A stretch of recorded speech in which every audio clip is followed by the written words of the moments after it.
வலுக்கும் கொழும்பு மாநகர சபை மேயர் பதவி விவகாரம். அதிகாரத்தை கைப்பற்றும் முயற்சியில் சஜித் தரப்பு. முக்கிய நிகழ்வுகளுக்காக இந்தியாவுக்கு விஜயம் மேற்கொண்டுள்ள ரணில். அனுர தரப்புக்கு அபாய எச்சரிக்கையாக மாறியுள்ள உள்ளூராட்சி மன்ற தேர்தல் முடிவு. பாடசாலைகளுக்கான விடுமுறை தொடர்பில் ஏற்பட்டுள்ள சர்ச்சை. மின்கட்டண அதிகரிக்கப்படும் வரை சர்வதேச நாணய நிதிய கடன் தவணை இல்லை. கொழும்பு மாநகர சபை அதிகாரத்தை கைப்பற்ற ஐக்கிய மக்கள் சக்திக்கு உதவ தயார். பாகிஸ்தான் மீதான தாக்குதல் பின்னணியில் இந்தியாவின் பெண் அதிகாரிகள்.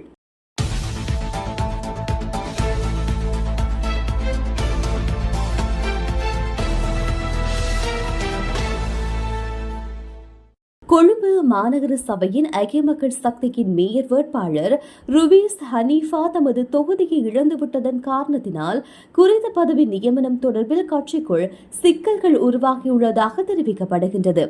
கொழும்பு மாநகர சபை ஆட்சி தேர்தலில் முடிவுகளின்படி பிரதான கட்சிகள் பெரும்பான்மையை இழந்த நிலையில் மேயர் பதவி தொடர்பான சிக்கல்கள் தோன்றியுள்ளன. அந்த சூழ்நிலையின் அடிப்படையில் சபையின் அதிகாரத்தை நிலைநாட்டும் பெரும்பான்மையை காட்டுவதற்கான விவாதங்கள் தற்போது நடந்து வருகின்றன. எனினும் மேயர் பதவிக்கு மிகவும் பொருத்தமான நபர் ஐக்கிய மக்கள் சக்தியிலிருந்து நியமிக்கப்படுவார் என்று கூறப்படுகின்றது. முன்னாள் ஜனாதிபதி ரணில் விக்ரமசிங்கே இந்தியாவிற்கு 3 நாள் விஜயம் ஒன்றை மேற்கொண்டு புறப்பட்டு சென்றுள்ளார். கடந்த ஜனாதிபதி தேர்தலில் தோல்வியை தழுவிய பின்னர் ரணில் விக்ரமசிங்கே இதுவரை 3 தடவைகள் இந்தியாவிற்கான விஜயத்தை மேற்கொண்டுள்ளார். குறித்த விஜயம் இந்தியாவுக்கான 4வது விஜயமாகும். இந்தியாவின் முக்கிய பத்திரிகையின் ஏற்பாட்டில் கர்நாடகா மாநிலத்தில் நடைபெறும் நிகழ்வொன்றின் பிரதான சொற்பொழிவு ஆற்றுவதற்கான அழைப்பின் பேரிலேயே இவர் இந்தியாவிற்கான விஜயத்தை மேற்கொண்டுள்ளார். நிகழ்வின் பிரதான அதிதியாக கர்நாடக மாநில முதலமைச்சர் சித்தாராமையா கலந்து கொள்ள உள்ளார்.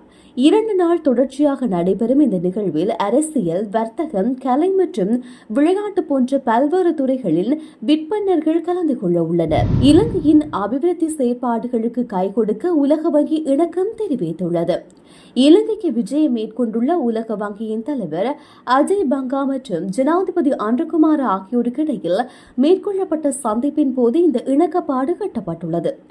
நேற்று மாலை ஜனாதிபதி மாளிகையில் குறித்த சந்திப்பு இடம்பெற்றுள்ளது. இதன்போது எதிர்வரும் 3 வருடங்களுக்குள் $1 பில்லியன் அமெரிக்க நிதியுதவியை இலங்கைக்கு வழங்க உலக வங்கி இணக்கம் தெரிவித்துள்ளது.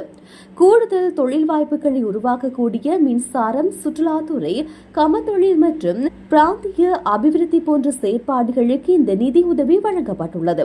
இந்த நிலையில் உலக வங்கி குழுவின் இந்த ஆதரவு இலங்கை மக்களுக்கான முதலீடாகும் என ஜனாதிபதி அன்றகுமார் திசாநாயக்க கூறியுள்ளார்.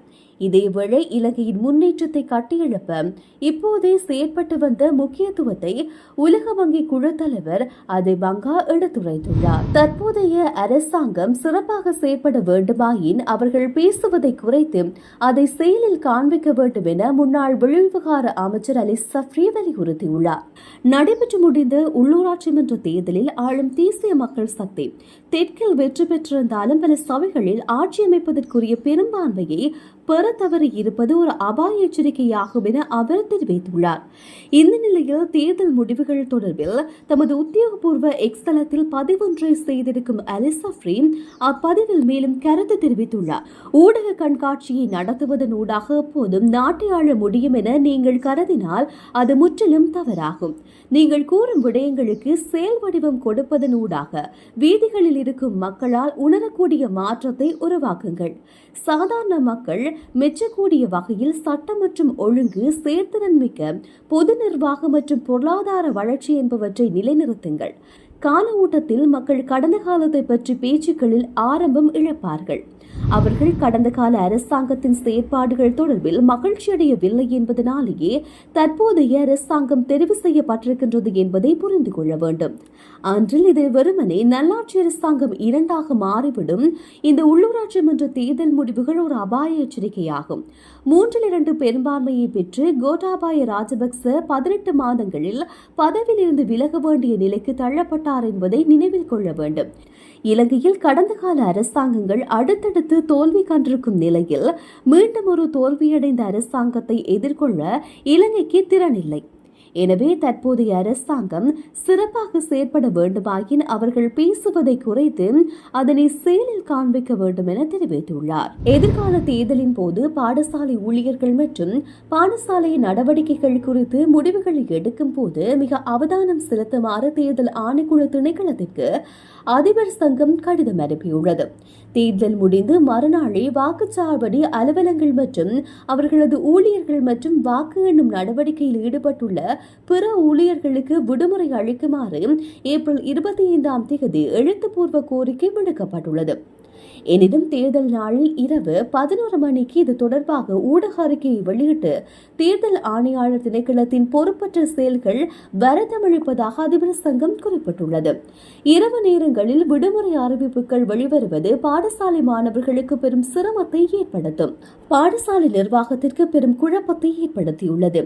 2 நாட்களுக்கு முன் எடுக்கப்பட வேண்டிய முடிவை அவர்கள் புறக்கணித்ததாக குற்றம் சாட்ட வேண்டிய கட்டாயம் ஏற்பட்டுள்ளதாக சங்கம் சுட்டிக்காட்டியுள்ளது.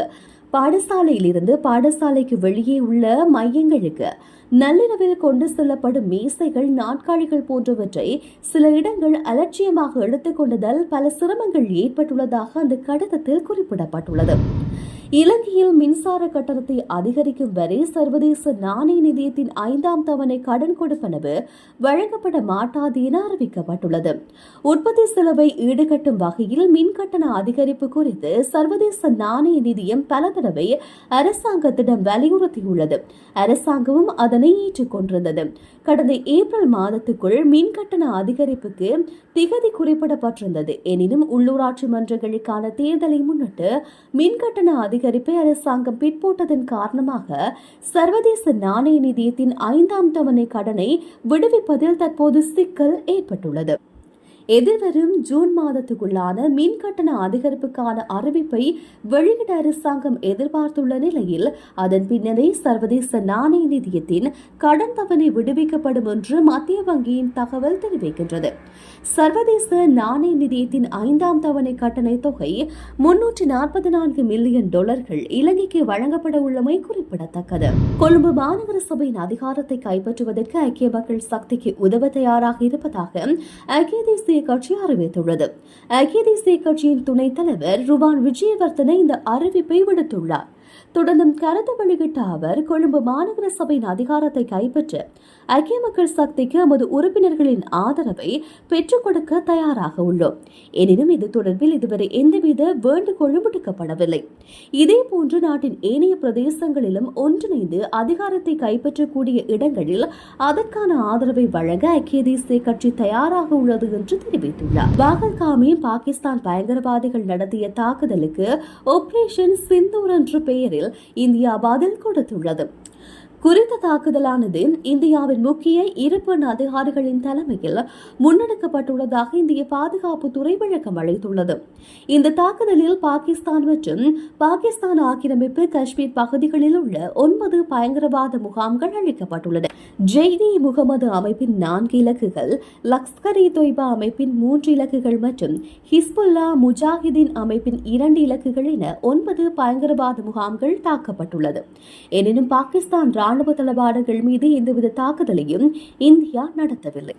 இதனிடையே ஆபரேஷன் சிந்தூர் வெற்றிகரமாக நடத்தப்பட்டது எப்படி, தாக்கப்பட்ட இடம் என்னென்ன என்பதை வெளியுறவு செயலாளர் விக்ரம் மிஸ்ரியுடன் அந்த நாட்டின் ராணுவ கர்னல் சோபியா குரேசி, விமானப்படையின் விக்கமாண்டோ வியாமிகா சிங் ஆகியோர் விளக்குகின்றனர். இந்த தாக்குதல் குறித்து இரு பெண் அதிகாரிகள் விளக்கியது என்ன என்ற கேள்விக்கு பாகல்காம் தாக்குதலின் போது நடந்த சம்பவமே பதிலாக கூறப்படுகின்றது. பாகல்காமில் மனைவி முன்னாள் கணவரை கொன்ற பயங்கரவாதிகள் பெண்களை கொல்ல மாட்டோம், இதனை உங்கள் பிரதமரிடம் சொல்லுங்கள் என்று கூறினார். இதற்கு பதிலடி கொடுக்கும் வகையில் பெண் அதிகாரிகளை கொண்டே ஆபரேஷன் சிந்தூர் குறித்து விளக்கம் அளிக்கப்பட்டுள்ளதாக கூறப்படுகின்றது.